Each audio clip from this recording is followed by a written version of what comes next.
And them know sicker than flow after before. Alright then.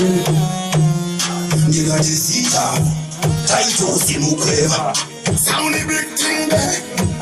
From your Anthony someone about the vanity dance and father. It went over, won't you say that I'm a ganaga? Dance over the dirty Jagabuka, but you know I'm a Shimbasoka. Don't over, I'm the right to go from a magic tomoka. I'll be a guy like you for Moka.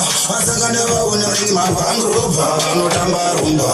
What good tip is up? I don't want to check and get a good pizza. In Boyago. Yachikitisa, Kusungisa, Kumagisa, Nakurwatisa, Tarafagan, some kiddo, Asimakuro, the Caquita, Prince and Kiddo, Manula, Kusibisa, Sitaman Casito, whatever Rajas, and Zindan Mabito. You went on top, I want to Salavaga, dance of Father Titabuka, Patino, Shimbasoka. Don't know, I'm a Bible from a magic tomoka. Fumuka, Asagana, my bangroba, but we're going to put his number.